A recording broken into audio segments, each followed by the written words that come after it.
So, you clicked on this video wondering how the hell I made this song. Well, guess what? It's very simple if you really break it down. Pretty much, most of the song is based on every single song ever by the artist Home. If you've never listened to a song by Home, do that right now and then come back. So, the main thing in this piece is what I call the owls. Because if you listen to it on its own, it sounds like it's going.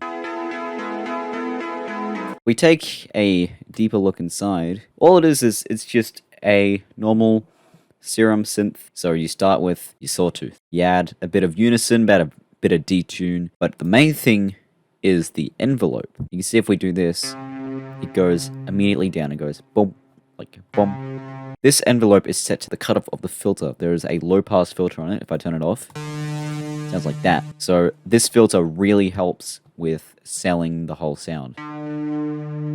And you can see also the resonance has a bit of a play into that as well. I can change where the cutoff is, so I can make it go up here, or all the way up there. Now, at the start of the song, I have it so that it automates this little macro here. This changes the sound. So at the start of the song, it's set to 35. I just go. That's what it sounds like at 35. And then for the rest of the song, it goes up to about 45. So it sounds like this. Whoops. See how much clearer that is? I can make it push up to like 68.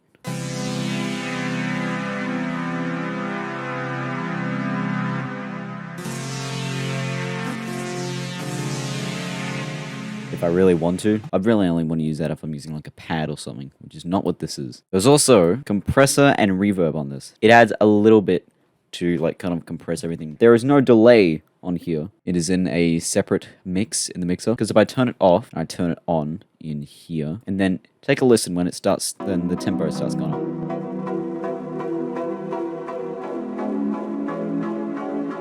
It's slightly out of tune, and it bugged me because I couldn't figure out for quite a while what the problem was, and then I realized, oh, because I had that delay on. That's why sometimes when I start the track, it'll kind of sound a little bit weird. Every time I open up the track, it sounds like this.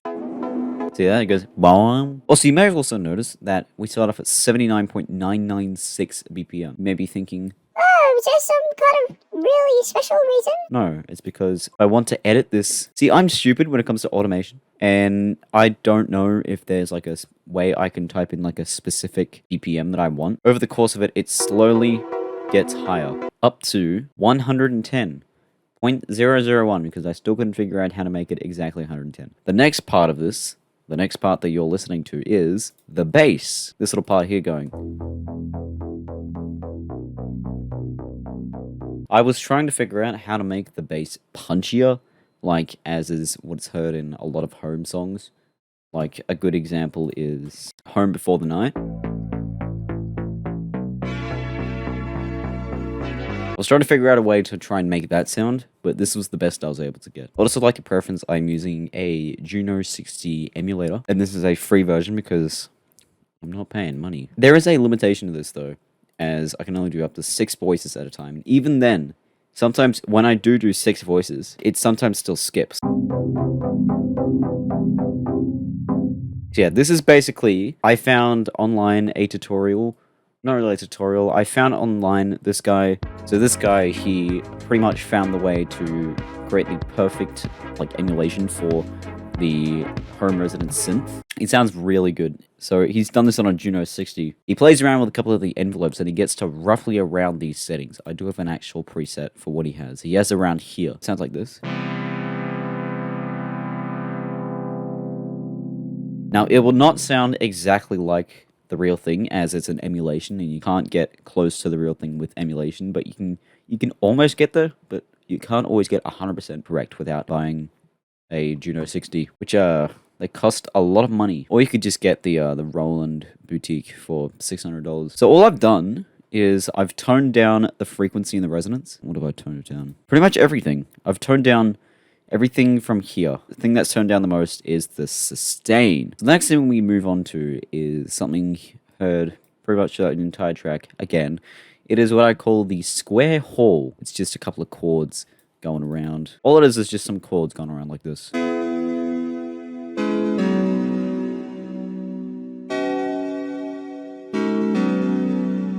You pair it with this owl, and it sounds pretty good. Just these two together.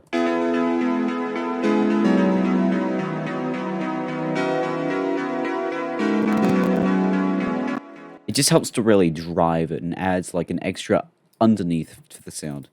This is made in Serum again. All this is the Jano preset. It's just I used the same preset before for this, except I changed the wavetable and I added a second oscillator. In the effects we have a few, normal reverb, delay, compressor, all the standard stuff. Oh, I just remembered we have the cutoff. Having the envelope set to the cutoff really helps with getting this kind of sound, because if we turn it off, it still sounds okay, but with the filter on, kind of helps to mute it. It goes meow instead of wah. And also, I'll just let you know, every single like instrument or every single synth in this song is tuned up by 10 hertz. Oh no, not hertz. So A equals 450 hertz. Roughly equates to about like 33, 35 hertz. The next part of the song is this little backing part in the square. This is pretty much made exactly like how this is. That's the bass, wrong one. It's made pretty much the same way as how this square hall was made. When I was originally making this, I was trying to emulate the sound of the kind of like gritty square also heard in some home songs. This is kind of like nitty gritty square. That's what I was trying to aim for when you got this. May not sound like much, but when you add it with everything else, really helps to sell the lead in a way. So this sound is made by pretty much, it's just a bell. But what I did is I took the octave up in oscillator A, and then in oscillator B, it's like a 12.5% pulse sound I made. It's just very simple oscillator, and I kept that at 0 to make it just an octave below it. Then the envelope, I dragged out the hold. So if I get rid of that on hold, it immediately goes down. It goes bum. Whereas if I keep the hold on, it goes bow. So that helps to just keep it going instead of sounding like this. Which still sounds okay if you keep it in like this.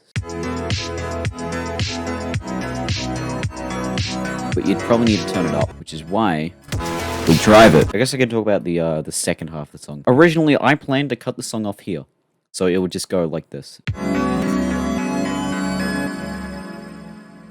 That's originally how I wanted the song to end. Until I had the grand idea of being like, I should add a second part. And I can actually show you that in real time as I have the backups. So this is an autosave of the song from some random time when I was working on it. And as you can see, it just immediately cuts off. Then goes straight back to the beginning. This is an autosave I had the project when I first started it. This is also, the timing's also a lot wackier. Some things still sound the same. There are a couple that don't. And also, some of the tracks are also out of whack. But you can see that it originally was supposed to end here. Like that. In my mind, I was like, nah, I want to try and make a full song for once. So, about 10 minutes later, I got to work. And it really wasn't much. I don't know what I was thinking. And why am I moving that? This part's also final.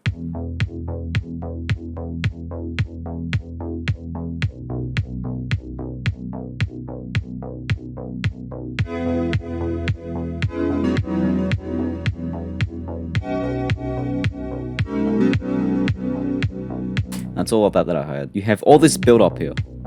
So they found another piece. Here they're starting to scramble to get it all together. And then in here they're so close. They're getting the last piece. And then ready? Breakthrough.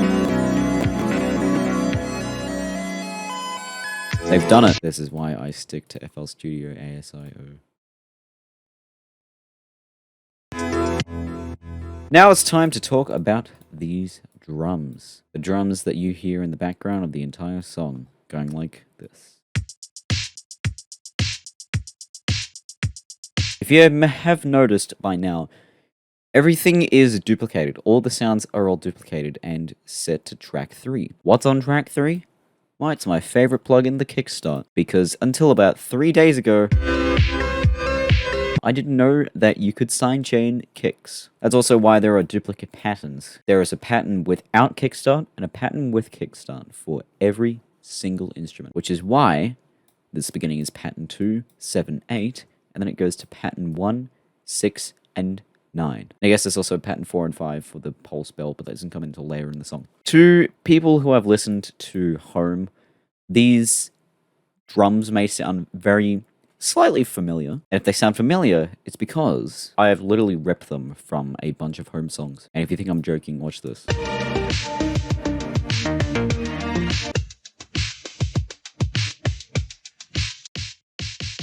Very similar. They're very similar. But I can tell you right now, I have a small collection. That one there, that is from We're Finally Landing. And look, it's right here. Look at that. Drag and drop. But yeah, it's just a simple case of going through a few Home songs and just be like, Ooh, I like this one and this one. and then putting them into a big audio file. Then you run it through lalal.ai's drum separation, and then boom, you got yourself some drums. But you will also notice that Home himself does reuse drums. Like here. 2 different songs, but the same drum sample. So, what do we learn, kids? If you want the best drums, grab them from Home. But I will also tell you that the drums do have a Fruity Love filter to get that extra bass. Because we can't have it all perfect, eh? So if we remove the Fruity Love filter, they sound... The whole song, in general, has a Fruity Love filter. Excuse me.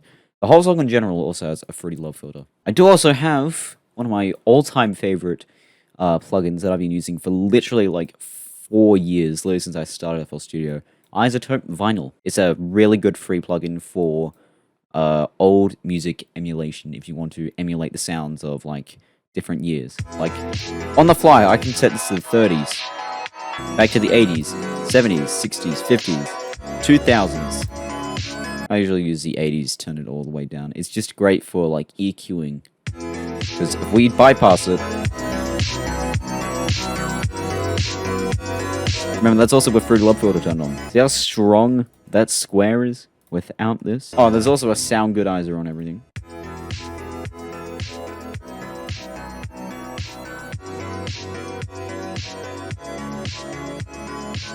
See, the combination of just 3 inserts, 3 effects, it's enough to really change it.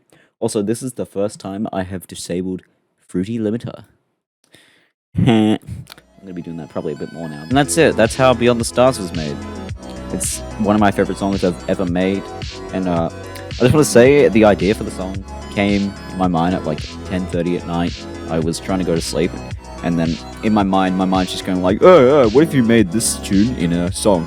And I before I could forget it, I had to open up my laptop and fucking scribble it down in FL Studio, and this is eventually what happened with it. So, yeah. It's a nice song. Thank you for listening. I do want to preface that before I go, I want to say this is the very first save I have of the file.